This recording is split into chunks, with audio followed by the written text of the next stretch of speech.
ಅಮೆರಿಕದ surprise attack ಸಂಬಂಧಪಟ್ಟಂತೆ ನಾವು ಮಾಹಿತಿ ಕೊಡ್ತಾ ಇದ್ವಿ. ಸಹಜವಾಗಿ B2 ಬಾಂಬರ್ನ ವಿಶೇಷತೆ ಬಗ್ಗೆ ನಿಮ್ಗೆ ಈಗಾಗಲೇ ನಾವು ಹೇಳಿದ್ವಿ.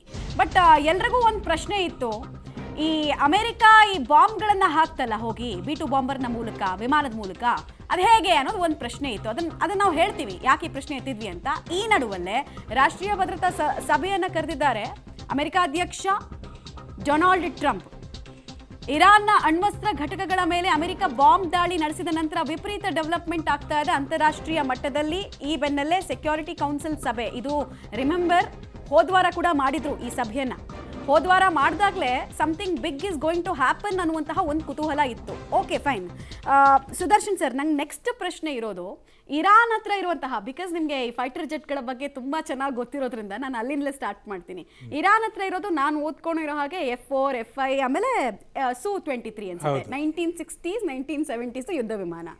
ಅಮೆರಿಕ ಹತ್ರ F-35 5th ಜನರೇಷನಿಂದ 6th ಜನರೇಷನ್ಗೆ ಹೋಗ್ತಿದ್ದಾರೆ.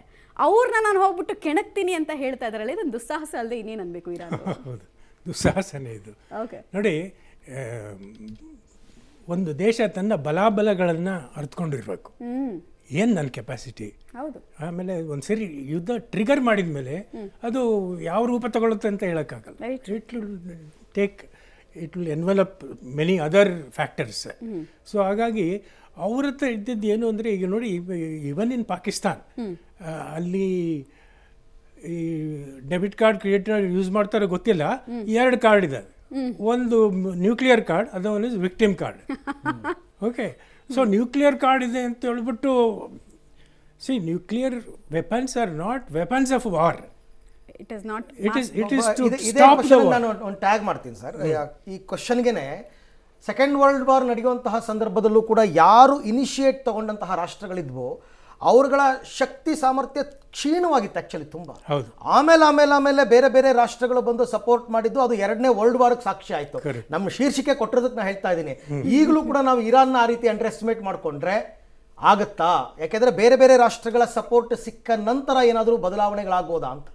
ಈಗ ಆ್ಯಕ್ಚುಲಿ ಅವ್ರ ಹತ್ರ ನ್ಯೂಕ್ಲಿಯರ್ ಬಾಂಬ್ ಇದೆಯಾ ಇಲ್ವೋ ಗೊತ್ತಿಲ್ಲ. Okay, they're in the process are getting close to that. Okay, ಈಗ ನೋಡಿ, ಎನ್ರಿಚ್ಮೆಂಟ್ ಏನು, ವಾಟ್ ಇಸ್ ಎನ್ರಿಚ್ಮೆಂಟ್? ಅದಕ್ಕೇನು ತುಪ್ಪ ಹಾಕ್ತಾರ? ಹಂಗೇನಿಲ್ಲ. There 2000 centrifugal ಸಾಧನಗಳಿರ್ತವೆ. 2000 ಅದು ಗರ ಗರ ಗರ ಗರ ಅಂತ ಥೌಸಂಡ್ಸ್ ಆಫ್ RPM ಅಲ್ಲಿ ತಿರುಗ್ತಾ ಇರುತ್ತೆ. ಆವಾಗ uranium will come up, then it will get transfer to another centrifuge. ಈಗ 30% ಇಂದ 31%, ಅಲ್ಲಿಂದ 32%, ಹೀಗೆ ಆಗ್ತಾ ಇರುತ್ತೆ. ನೀವು ಹೇಳಿದ ಪ್ರಕಾರ 83 ವರೆಗೂ ಬಂದಿದೆ ಅಂತ. ಅಂದರೆ ದೇವರ್ ಮನ್ಸ್ ಅವೇ ಅಂತಲೇ ಇಟ್ಕೊಳ್ಳೋಣ. ಆವಾಗ ಏನು ಪರಿಸ್ಥಿತಿ ಇರ್ತಿತ್ತು? So we have to think nuclear is deterrent to stop the war. Correct. Yes sir. Chitale sir, ಈಗ ಇನ್ನೊಂದು ಅನುಮಾನ ಮೂಡ್ತಾ ಇದೆ. ಈಗ ಇರಾನ್ ಮೇಲೆ ಅಮೆರಿಕ ಏನು ದಾಳಿಯನ್ನು ಮಾಡ್ತು B2 ಬಾಂಬರ್ನ ಬಳಸಿ, ಪಾಕಿಸ್ತಾನ್ ಏರ್ಬೇಸನ್ನು ಬಳಸ್ಕೊಂಡು ಮಾಡಿರಬಹುದಾ, ಪಾಕಿಸ್ತಾನವನ್ನು ಇದಕ್ಕೆ ಉಪಯೋಗಿಸ್ಕೊಂಡಿರ್ಬೋದಾ ಅಂತಕ್ಕಂಥ ಪ್ರಶ್ನೆ. ಯಾಕೆಂದರೆ ತಾವು ಮುನೀರ್ ಬಗ್ಗೆ ಮಾತನಾಡಿದ್ರಲ್ಲ, ಆಗ ನಂಗೆ ಹಂಗೆ ಅನ್ನಿಸ್ತಾ ಇದೆ. ಬಟ್ ಅಗೇನ್ ಇಲ್ಲಿ ಪ್ರಶ್ನೆ ಇರೋದು, ಏರ್ ಬೇಸ್ ವರ್ಕಿಂಗ್ ಕಂಡೀಷನಲ್ ಇದೆಯಾ ಅಂತ. ನೋಡಿ ಮೇಡಮ್, ಫೋರ್ಡೋ, ಇಸ್ಫಿಹಾನ್ ಮತ್ತು ನಂಟಾಸ್, ಈ 3 ಏರ್ ಬೇಸ್ಗಳಿದ್ದಾವೆ. ಈ 3 ನ್ಯೂಕ್ಲಿಯರ್ ಎನ್ರಿಚ್ಮೆಂಟ್ ಇದ್ದಾವೆ. ಅದರ ಮೇಲೆ B2 ಬಾಂಬರ್ ದಾಳಿ ಮಾಡಿದೆ. 200 kilometres away from Tehran is the situation of Isfahan. ಒಂದು ಕ್ಯಾಪಿಟಲ್ TV ಅಂತ ಒಂದು ಚಾನಲ್ ಇದೆ ಇಂಟರ್ನ್ಯಾಷನಲ್ ಭಾರತದಲ್ಲಿ. ಅವರು ನಿನ್ನೆ ಅವರ ವಿಡಿಯೋನ ನೋಡಿದಾಗ ಏನೋ ಅವರು ಒಂದು ಸುದ್ದಿಯನ್ನು ಕೊಟ್ಟಿದ್ದಾರೆ, पाकिस्तान का एयरबेस इस्फिहान पे अटैक करने के लिए इस्तेमाल किया गया. इधर कन्फर्मेशन ಇನ್ನೂ ಇಲ್ಲ, ಇನ್ನೊಂದು ಸ್ವಲ್ಪ ದಿವಸದಲ್ಲಿ ಬರಬಹುದು. ಆದರೆ ಕನ್ಫರ್ಮೇಷನ್ ಬಂದ ಮೇಲೆ ಪಾಕಿಸ್ತಾನದ ಗತಿ ಏನು? ಇಸ್ಲಾಮಿಕ್ ರಾಷ್ಟ್ರಗಳು ಪಾಕಿಸ್ತಾನ ಬಗ್ಗೆ ಏನು ವಿಚಾರ ಮಾಡ್ತಾರೆ, ಪಾಕಿಸ್ತಾನ ಯಾವ ಸ್ಥಿತಿಯಲ್ಲಿ ನಿಂತಿದೆ ಅಂತ ಅರ್ಥ ಆಗ್ತಾ ಇಲ್ಲ.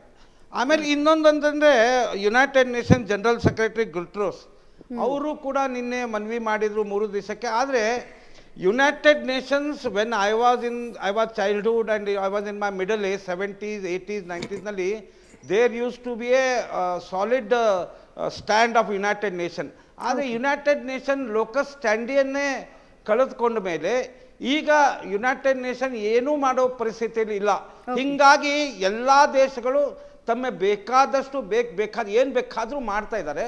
ಅದಕ್ಕೆ ಒಂದು ಪ್ಯಾರಲಲ್ ಆಗಿ ಯಾವುದಾದ್ರೂ ಸಂಸ್ಥೆ ಮಾಡಿ ಇದಕ್ಕೆ ಕಡಿವಾಣ ಹಾಕಿಲ್ಲ ಆದರೆ ಈ ದೇಶ 3ನೇ ಮಹಾಯುದ್ಧ ಅಲ್ಲ 4ನೇ ಮಹಾಯುದ್ಧ ಅಲ್ಲ ಸರ್ವನಾಶಕ್ಕೆ ಹೋಗ್ತದೆ ಅಂತ ಅನಿಸ್ತಾ ಇದೆ.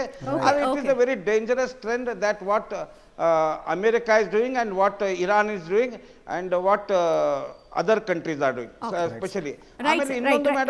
ಬಂದೆ ಸರ್ ಬಂದೆ ಮಾತಾಡ್ತೀನಿ ಒಂದೇ ನಿಮಿಷ. ಸುದರ್ಶನ್ ಸರ್, ಇನ್ನೊಂದು ಪ್ರಶ್ನೆ. ಈಗ ಹರ್ಮುಜ್ ಜಲಸಂಧಿ ಬಗ್ಗೆ ಎಲ್ಲರೂ ಮಾತಾಡ್ತಾ ಇದ್ದಾರೆ. 3ನೇ ವಿಶ್ವಯುದ್ಧ ಆಗುತ್ತೋ ಗೊತ್ತಿಲ್ಲ ಯಾರಿಗೂ, ಬಟ್ ವ್ಯಾಪಾರದ ಮಹಾಯುದ್ಧದ ಮುನ್ಸೂಚನೆ ಅಂತೂ ಸಿಗ್ತಾ ಇದೆ. ಯಾಕಂದ್ರೆ ತೈಲದ ನರವನ್ನೇ ಕಟ್ ಮಾಡ್ತೀವಿ ನಾವು ಅಂತ ಇರಾನ್ ಕುಣಿತಾ ಇರೋದು. ಏನಾಗುತ್ತೆ ಈಗ ನೋಡಿ, ಸ್ಟ್ರೇಟ್ ಆಫ್ ಹರ್ಮುಜ್ ಜಲಸಂಧಿ ಒಂದು ಭಾಳ ಚಿಕ್ಕದಾದ ಜಲಸಂಧಿ.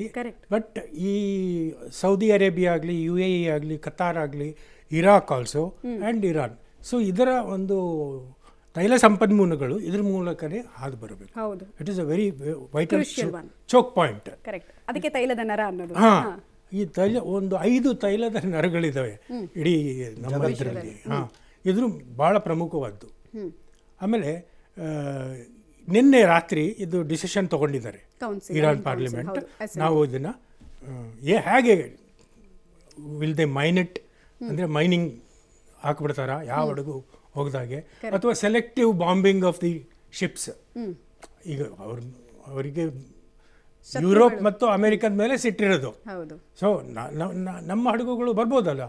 So it is up to the diplomatic level at what ಹಂಗಾಗುತ್ತಾ ಸರ್? ಆಗಬಹುದು, ಆಗಬಹುದು. ಯಾಕಂದರೆ ಈಗ ನೋಡಿ, ಹಿಂದೆ ಹೂತಿಗಳು, ಯಮನ್ ದೇಶದ ಹೂತಿಗಳು ಈ ಕಡೆ ಇನ್ನೊಂದು ಜಲಮಾರ್ಗ ಇದೆಯಲ್ಲ, ವಯಾ ಸುಯಸ್ ಕೆನಾಲ್ ಆ್ಯಂಡ್ ಅರಬ್ಬಿ ಸಮುದ್ರಕ್ಕೆ ಜಾಯಿನ್ ಆಗೋದು. ಸೊ ಅದ್ರ ಮೇಲೆ ಅಟ್ಯಾಕ್ ಮಾಡೋರು. ಒಂದು ಕಡೆ ಸೊಮಾಲಿಯಾದ ಹಡಗುಗಳರು, ಇನ್ನೊಂದು ಕಡೆ ಹೂತಿ ಯಮನ್ ದೇಶದ ಹೂತಿಗಳು. ಈಗ ಅದು ಸೇಫ್ ಅಂತ ಹೇಳೋಕ್ಕಾಗಲ್ಲ. ಇದಂತೂ ಚೋಕ್ ಆಗ್ಬಿಡುತ್ತೆ. ಅದು ಸೇಫ್ ಅಲ್ಲ ಅಂತ ನಟರಾಜ್ ಗೌಡ್ರೆ. ಸೇಫ್ ಅಲ್ಲದಿದ್ರೆ then you have to circumvent the African good hope ಬುಷಿರಾ. ಅವಾಗ ಎಕ್ಸ್ಪೆನ್ಸಿವ್ ಆಗುತ್ತೆ, ಡಿಲೇ ಆಗುತ್ತೆ. ಪೆಟ್ರೋಲ್ ರೇಟ್ 100 ರೂಪಾಯಿ 200 ರೂಪಾಯಿ ಆಗೋ ದೂರ ಇಲ್ಲ ಅಂತ ಆಗುತ್ತೆ. ನಟರಾಜ್ ಗೌಡ್ರೆ, ಈಗ ನಾನು ಪೊಲಿಟಿಕ್ಸ್ ಮಾತನಾಡ್ತಾ ಇಲ್ಲ, ಪೊಲಿಟಿಕ್ಸ್ ಡಿಬೇಟ್ ಬೇಡ ಅಂತಾನೆ ಅನ್ಕೊಂಡಿದ್ದೀನಿ. ಆದರೂ ಕೂಡ ನೀವು ಅಲ್ಲಿ ಇದ್ದಂತಹ ಬಂದವರು, ಇರಾನ್ನಲ್ಲಿ ಇಸ್ರೇಲ್ನಲ್ಲಿ ಇದ್ದು ಬಂದಂಥವ್ರು, ಅಲ್ಲಿ ಸಿಚುವೇಶನನ್ನು ನೋಡಿದಂಥವ್ರು, ಹಮಾಸ್ ಜೊತೆ ಇಸ್ರೇಲ್ನವರು ಯುದ್ಧ ಮಾಡ್ತಾ ಇದ್ದಾಗಲೂ ಅಲ್ಲಿನ ಸಿಚುವೇಶನ್ಗೂ ಈಗ ಇರಾನ್ ಜೊತೆ ಯುದ್ಧ ಮಾಡುವಂತಹ ಸಂದರ್ಭದಲ್ಲಿ ಇಸ್ರೇಲ್ ಸ್ವಲ್ಪ ವೀಕ್ ಆಗಿದೆ ಅಂತ ಕೆಲವರು ಮಾತನಾಡ್ತಾ ಇದ್ದಾರೆ. ಅವರ ಏರ್ ಡಿಫೆನ್ಸ್ ಸಿಸ್ಟಮ್ಸ್ ಅಷ್ಟೊಂದು ಕರಾರುವಾಕಾಗಿ ವರ್ಕ್ ಮಾಡ್ತಿಲ್ಲ ಅಂತ. ಆ ಥರದ ಅನುಭವಗಳು ಏನಾದರೂ ತಮ್ಮ ಗಮನಕ್ಕೆ ಬಂತಾ ಅಂತ? ಇಲ್ಲ, ಇಸ್ರೇಲು ಭಾಳ ಬಲಿಷ್ಠವಾಗಿದೆ. ಇಸ್ರೇಲು ಏನು ವಾರ್ಗೆ ಡಿಫೆನ್ಸ್ ಏನು ಬೇಕು, ಯಾಕಂದರೆ ಅವ್ರಿಗೆಲ್ಲ ಅನಿಸ್ತಾ ಇದೆ ಎಲ್ಲ ನೈಬರಿಂಗ್ ಕಂಟ್ರೀಸ್ ಎಲ್ಲ ನಮಗೆ ಶತ್ರುಗಳು ಅಂತ ಅವ್ರಿಗೆ ಅನಿಸಿದೆ. ಅವರು ಭಾಳ ಪ್ರಬಲವಾಗಿ ತಾವು ತಮ್ಮನ್ನು ಡಿಫೆಂಡ್ ಮಾಡ್ಕೊಳ್ಳಿಕ್ಕೆ ಅತ್ಯಂತ ಹೆಚ್ಚು ಡಿಫೆನ್ಸ್ಗೆ ತಾವು ತಮ್ಮ ಹಣವನ್ನು ಖರ್ಚು ಮಾಡ್ತಾ ಇದ್ದಾರೆ. ಅವರು ಇಂಟರ್ಸೆಪ್ಟರ್ ಜಾಸ್ತಿ ಚೆನ್ನಾಗಿ ಇಟ್ಕೊಂಡಿದ್ದಾರೆ. ಒಂದು ಮಿಸೈಲ್ ಇರಾನ್ ಅವರು ಏನು ಹಣವನ್ನು ಖರ್ಚು ಮಾಡ್ತಾರೆ ಒಂದು ಮಿಸೈಲ್ ಅಲ್ಲಿಗೆ ಫೈರ್ ಮಾಡಲಿಕ್ಕೆ, ಇಸ್ರೇಲ್ನವರು 10 ಪಟ್ಟು ಹೆಚ್ಚು ಹಣವನ್ನು ಅದನ್ನು ಇಂಟರ್ಸೆಪ್ಟ್ ಮಾಡಲಿಕ್ಕೆ ಖರ್ಚು ಮಾಡ್ತಾ ಇದ್ದಾರೆ. ಆಮೇಲೆ they are rich country, technologically ಕೂಡ ತುಂಬ ಚೆನ್ನಾಗಿದ್ದಾರೆ. ಆಮೇಲೆ ಜನರ ಮನಸ್ಥಿತಿ ಕೂಡ ಒಂದೇ ಥರ ಇದೆ. 11 ಮಿಲಿಯನ್ ಪಾಪ್ಯುಲೇಷನ್ನು ಒಂದೇ ಯೋಚನೆ, ನಮ್ಮ ದೇಶ ಮಾಡ್ತಾ ಇರೋದು ನಮ್ಮ ಅನುಕೂಲಕ್ಕೋಸ್ಕರ, ನಮ್ಮ ಒಳಿತಿಗೋಸ್ಕರ ಅಂತ ಒಂಥರ ಫೋಬಿಯಾ ಇದೆ ಅವರಿಗೆ. ಯಾವಾಗ ನಮ್ಮ ಯುದ್ಧ ಆಗುತ್ತೆ, ನಾವು ತೊಂದರೆ ಇರ್ತೀವಿ ಅಂತ ಒಂದು ಫೋಬಿಯಾ ಇದೆ. ಹಾಗಾಗಿ ಅವರು ಎಲ್ಲರೂ ಒಂದೇ ಮನಸ್ಥಿತಿನಲ್ಲಿ ನಾವು ಎಲ್ಲ ಸಮಯದಲ್ಲೂ ಯುದ್ಧಕ್ಕೆ ರೆಡಿ ಆಗಿರಬೇಕು ಅಂತ. ಈವನ್ ಅವ್ರು ಬಂಕರಲ್ಲಿ ಕೂತ್ಕೊಂಡ್ರು ಕೂಡ ಅವ್ರ ಮಕ್ಕಳು ಅವ್ರು ಮಾಡ್ತಾ ಇರ್ತಾರೆ, ಪಾಠ ಕಲಿಸ್ತಾ ಇರ್ತಾರೆ. ಬಂಕರಲ್ಲಿ ಕೂತ್ಕೊಂಡ್ರು ನೆಮ್ಮದಿಯಾಗಿ ಕೂತಿರ್ತಾರೆ. ಆ ಜನಜೀವನ ಅವ್ರಿಗೆ ನೆಮ್ಮದಿನೇ ಇದೆ ಅದರೊಳಗೇನೆ. ಇಲ್ಲಿಂದ ನಾವು ಆಚೆಯಿಂದ ಹೋದಂಥವ್ರಿಗೆ ಅಲ್ಲಿ ಏನಾಗುತ್ತೆ ಅಂದ್ರೆ ರೈಟ್. ನಟರಾಜ್ ಗೌಡ್ರೆ, it's time up. Thank you very much Nataraj ಗೌಡ್ರೆ ನಮ್ಮ ಜೊತೆ ಜಾಯ್ನ್ ಆಗಿದ್ದಕ್ಕೆ. ಮೋಹನ್ ಚಿತಲೆ ಸರ್ ಧನ್ಯವಾದ. ಥ್ಯಾಂಕ್ ಯು ಸುದರ್ಶನ್ ಸರ್ ಧನ್ಯವಾದ. ಸೊ ಒಂದಂತೂ ನಿಜ, ನಾನು ಆಗಲೂ ಹೇಳ್ತಾ ಇದ್ವಿ, ಆಪರೇಷನ್ ಸಿಂಧೂರ್ ಟೈಮ್ನಲ್ಲಿ ಯುದ್ಧವೇ ಕೊನೆಯ ಅಸ್ತ್ರವಾದರೂ ಕೂಡ ಯುದ್ಧವನ್ನು ಯಾವ ದೇಶವೂ ಬಯಸಬಾರ್ದು ಅಂತ. ಆ ನಿಟ್ಟಿನಲ್ಲಿ ಇದಕ್ಕೆ ಆದಷ್ಟು ಬೇಗ ಏನಾದರೂ ಒಂದು ಶಾಂತಿ ಸಿಗುತ್ತಾ, ಯುದ್ಧ ವಿರಾಮ, ಕದನ ವಿರಾಮ ಘೋಷಣೆ ಆಗುತ್ತಾ ಅಂತಕ್ಕಂಥದ್ದನ್ನು ಕಾದು ನೋಡೋಣ.